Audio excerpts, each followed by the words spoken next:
I just finished watching the Rhodes Must Fall debate at the Oxford Union, and I wanted to point out several things about the Rhodes Must Fall people and about the debate. I've been confused by movements like this because their demands are so strange and seemingly disjointed from reality. In accordance with the principle of charity, I've tried to find the most credible interpretation of their position. Unfortunately, after I looked at some of the demands they're making, I'm left with only uncharitable options. Ultimately, I fear that the movement has tremendously misunderstood the concepts they seek to criticize. The most important of these misunderstood concepts is that of the Western tradition. Consider the following demand, put forth by the Rhodes Must Fall movement on their Facebook page. We demand that you implement a curriculum which critically centers Africa and the subaltern. By this we mean treating African discourses as the point of departure, through addressing not only content, but languages and methodologies of education and learning, and only examining Western traditions insofar as they are relevant to our own experience.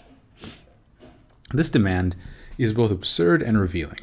It's absurd because it demands, without giving a single reason, that a minority view be elevated above the view of the majority.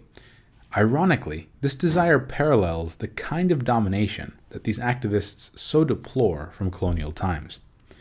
It's revealing because by demanding to examine the Western tradition only as it is relevant to the experiences of the students, they betray a misunderstanding of what the Western tradition is and its importance.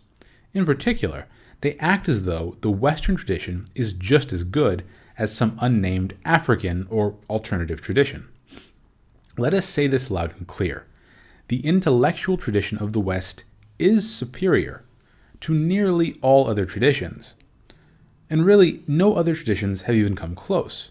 Most people in most places, at most times, haven't even had anything that you would call an intellectual tradition, choosing to focus on religion and magic instead.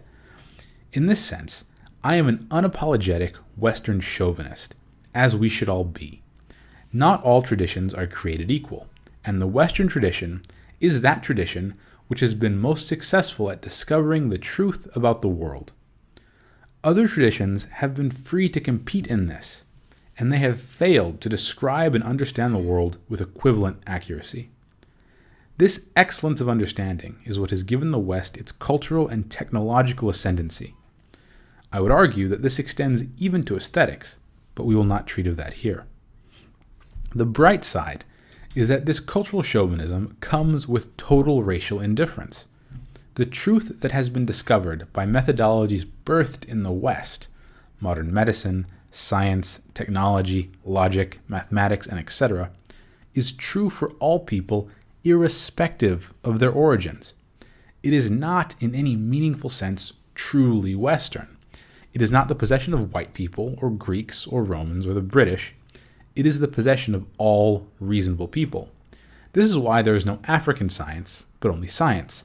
No African medicine, but only medicine. No Chinese logic, but only logic. 1 + 1 = 2, whether you are Chinese or Bantu. When these people declare that they want to pick and choose their interactions with the West, they might as well be saying that they want to pick and choose their interactions with the truth. Indeed, perhaps this is why so many racially conscious blacks fail to advance in academia. Because by relativizing the truth according to their race, they fail to produce arguments that accurately describe the world as it is. This is the project of modern academia, to create ever more justified beliefs about the world.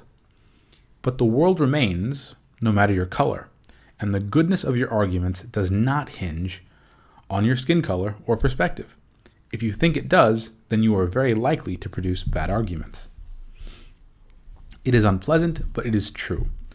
Understanding the development of Rome is more important for understanding the world than understanding the development of African settlements in Kenya. Understanding Alexander the Great and the foundation of his cities is more important for understanding the shape of the world than knowing about Shaka Zulu. Some cultures have played a greater part in advancing human life to its modern state than other cultures have. In this respect, the culture of Europe has been more important for the creation of modernity than any other. This is simply historical fact. Rhodes must fall, and like activists, are upset by this. And it seems to me that they, like so many others, have retained the religious impulse to attribute to the Son the sins of the Father. Hence the language of guilt and privilege and reparation that these movements are continually drenched in. And so when we conclude, as any reasonable person must, that African culture is not as good at discovering truths about the world as Western culture is, these people experience shame. They feel the blood of their ancestors tainted with the shame of their ancestral ignorance, and then must confront the fact that that tainted blood runs in their own veins. But rather than renounce their belief in inherited guilt and embrace the truth and claim that truth as their own, they seek to lionize and valorize their ancestors' legacy and the importance of their own, quote, native cultures and identity, as if culture and identity were baked into their skin and not something chosen and constructed by the individual. I'm going to say that again. I'm asserting that culture and identity are chosen things that we can construct as individuals. They are not part of our genetic makeups. And it is this association with race and culture and identity that these people are so obsessed with that is causing all this trouble. As a result, we have people calling for diversity appointments at Oxford. As a person of color, this disgusts me. Being an Oxford professor has a certain cachet, a certain weight. But if Oxford starts making diversity appointments, we will all believe that while Professor Drayton has his job due to his merit, Professor Kwambe has his job because of the color of his skin. No one will take such men seriously. I certainly will not.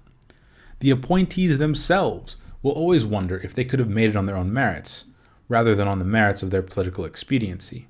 Professor Drayton will be smart, but Professor Kwambe will always just be black. These movements represent a huge step backwards and are a sign of the times that Western culture, for all its glory, has become self-hating and weak. All good things. Thanks for watching.